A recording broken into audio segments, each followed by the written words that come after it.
Hey man, you want I should get you a different movie to cover? I can be there and back in a minute.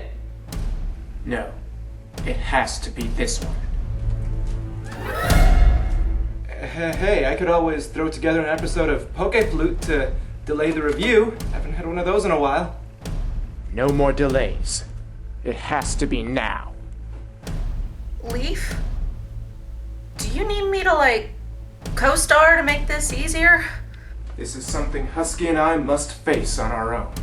But...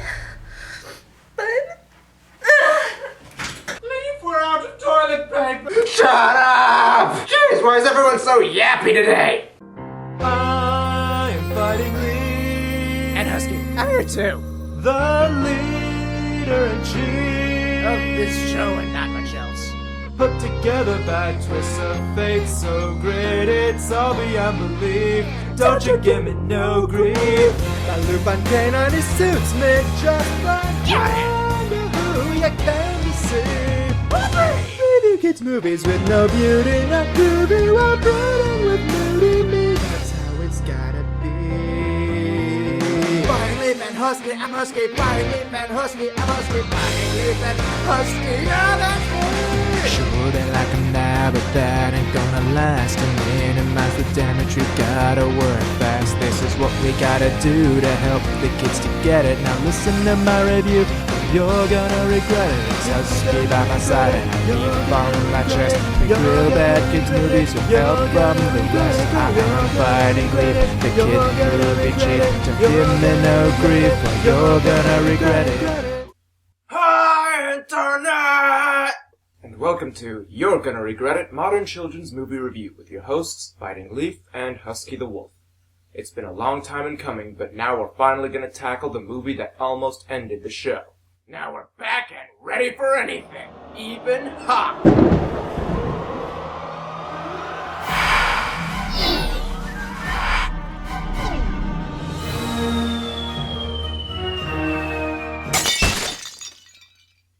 However, because this movie is so terrible,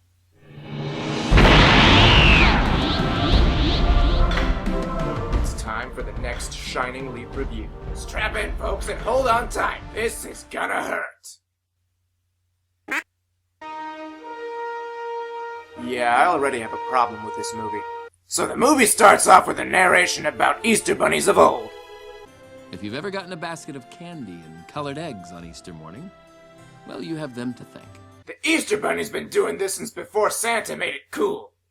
See, every bunny dreams of holding the title, but not just anyone can do it.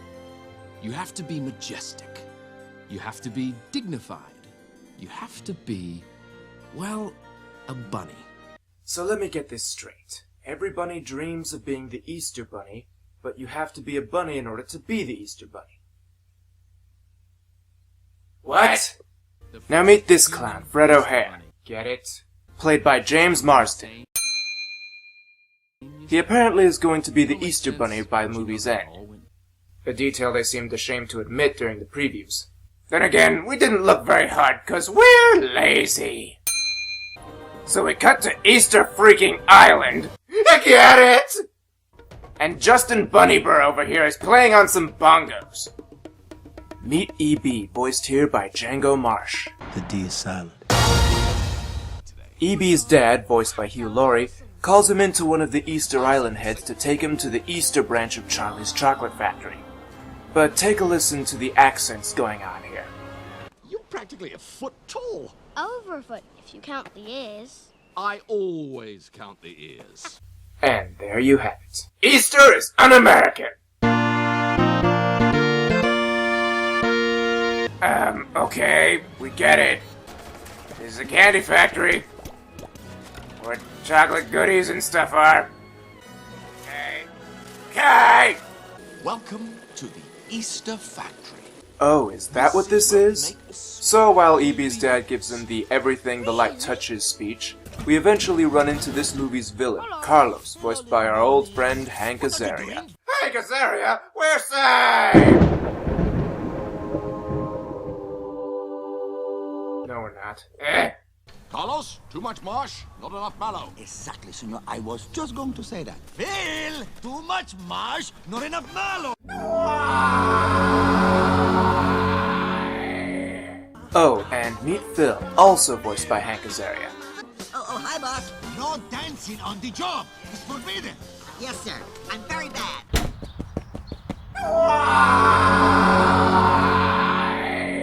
Remember this, EB. We can't make any mistakes. Yes, it's a big responsibility, but you'll be ready. You'll have to be. Yeah, totally. In a few years, you will pick up the egg of destiny and receive the magical powers of the Easter Bunny. Wait, magical powers? What magical powers? The power of bunnies. Okay. Wait, what? So we pass the mailbox of the O'Hare residence, where we see young Fred O'Hare, played by Colton Ray, being woken up by a freaking sled pulled by a bunch of chicks. Sheesh, Santa, don't you have one original idea? So yeah, Fred tries to get a picture of the bunny, but by the time he gets out there, he's gone! Oh, and he picked the best hiding spot ever for the Easter basket. The front freaking porch! You know, so far this movie doesn't seem bad enough to merit a Shining Leaf review. I mean, sure it's bad, but give it time, Husky. Oh, this can't be good. We rejoin Fred after a lazy 20-year jump, where we meet his family, disturbing mother, relatively successful sister, sociopathic adopted Asian sister, and oh my gosh, you're a terrible father dad. So terrible dad goes through the table to check which of his children has earned his love for the day. Good to hear that 2 of my kids are working so hard. When he gets to his loser son, Fred. So Fred hasn't worked in a year because he's a big dumb loser with no motivation of any kind. Want to see this scene get worse? Oh boy, howdy do I ever.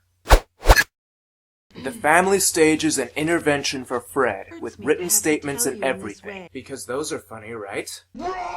Sometimes I think you adopted me because Fred was such a disappointment. Man, I'm glad there are so many likable characters in this movie. They make it easier to bear. Wow. She has a good point, though. Yeah. Skipping right along before the rest of that scene gives me a rash, we join the now grown-up EB. Man, EB is a terrible name. What's it even supposed to stand for? Husky, do I have to explain every joke to you? It stands for the horrible skin condition known as epidermolysis bullosa, which causes blisters and seepage. It all makes sense now.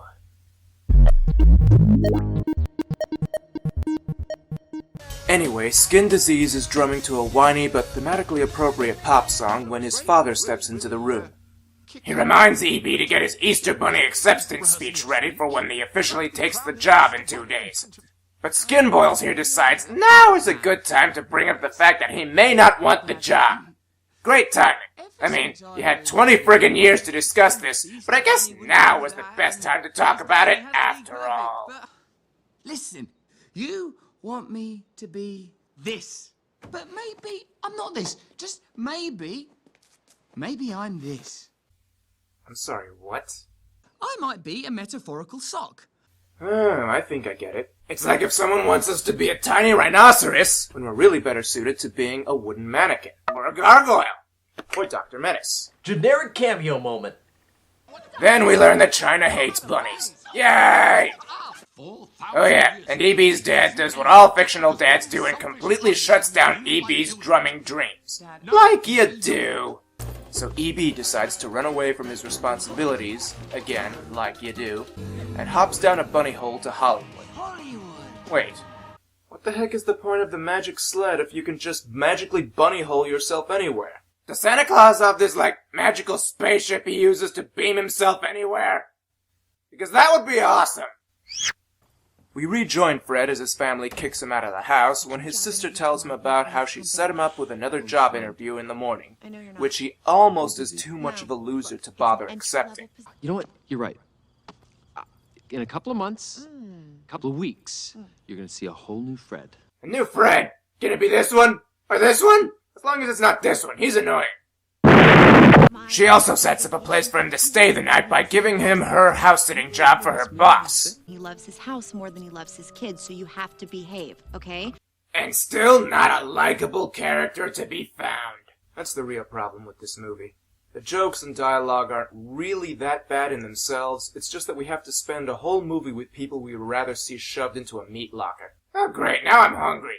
And now we see E.B. trying to get into the Playboy Mansion on account of the fact that he's a sexy bunny. Get it?! This movie obviously knows grown-ups are watching it, so why does it refuse to be entertained? Now, I'm telling you that I am both a bunny and incredibly sexy. Also, insert furry joke here. Oh no you don't! You do not get to defile a good song with this movie! And take a look at these bits. The next bits have the characters talking to themselves out loud in order to convey their inner problems. Become famous. That lady wrote Harry Potter in a ditch. This is lazy and stupid. It just makes me feel angry on the inside for reasons I can't quite express. Leaf, you okay? Not now, Husky. I'm having an aside. And then, as is the logical progression... Oh, how could this night get any worse?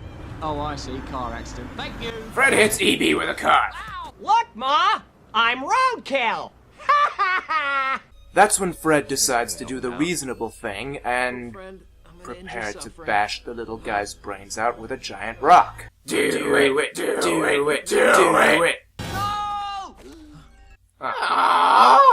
So E.B. reveals to Fred that he can talk, and then Fred proceeds to completely freak out all over everything for a long time. Good grief, man, calm down. You're not dealing with Cthulhu over here. It's a freaking adorable talking rabbit. Jeez! So Fred finally calms down enough and tries feeding E.B.